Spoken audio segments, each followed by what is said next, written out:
Hello citizens of our nation, RAWR here, and today we'll be talking about the new film Pacific Rim: Uprising.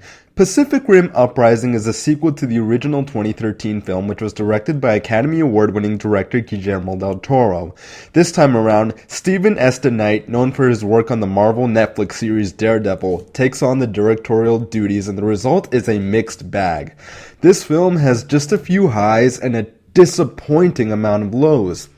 What this film nailed perfectly is the action sequences. The action is so exhilarating, and I was genuinely entertained watching the Jaegers take on the kaiju monsters.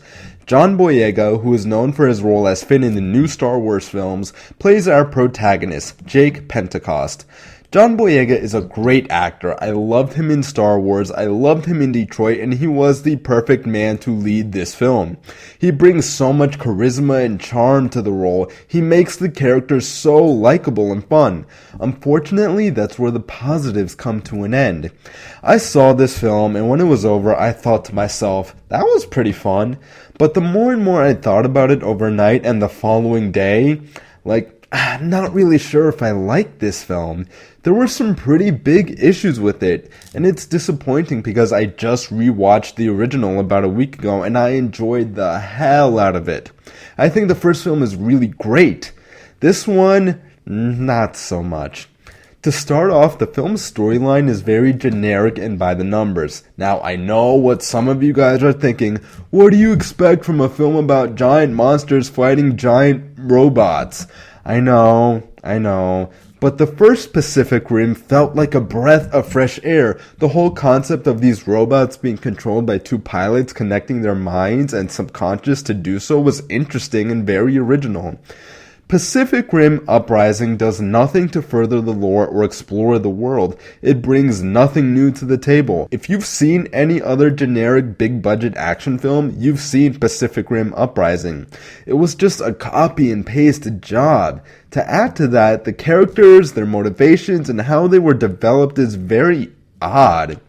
I mentioned before that I love John Boyega as Jake, and I do. Boyega does an excellent job. But can someone please tell me why the character spends majority of the film flirting with a 16-year-old? Speaking of said 16-year-old, her name is Amara, and she is the biggest Mary Sue we've seen in films in years. People think that Rey from Star Wars is a Mary Sue, which is just ridiculous. If you think that Rey is a Mary Sue in Star Wars, you clearly were not paying attention to the films. If you want to see a real Mary Sue, go see Pacific Rim: Uprising. So basically, it's established in the first film that these giant robots are designed and built by the world's top scientists and engineers. Yet this teenage girl was able to build one all on her own without any explanation as to how and why she was able to do so. To add to that, it's also established in the first film that it takes years of practice for someone to learn how to pilot these robots. She does so without any previous training, without a single problem. I really don't understand what the thought process was behind this character. And this isn't a slam on the actress that is playing her. Amara is played by Kaylee Spaney, and I actually think that she does a fine job. Her performance was good, and I think that this young actress has a bright future ahead of her.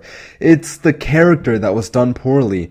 And finally, speaking of characters that were done poorly, Charlie Day returns as Dr. Newton Geisler, and I think the writers had some pretty cool ideas for this character's storyline, but unfortunately they were so executed poorly, and to be frank, there are several moments regarding this character's storyline that were poorly developed and didn't make sense. That's all I'm going to say in regards to that, because I don't want to get into spoilers. Pacific Rim: Uprising is a mess of a film, but it is entertaining though, and just because of that, it's not terrible. It's still way better than any of the Transformers films, but given the quality of the first one, it is disappointing.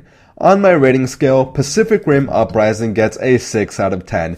Have you guys seen it? Did you like it? Did you dislike it? Do you agree with me? Do you disagree with me? Or do you want to see it? Why or why not? Comment down below. Let me know. If you enjoyed this video, make sure you leave a like and subscribe today for more content. Farewell, citizens of our nation. I will catch you all in the next video.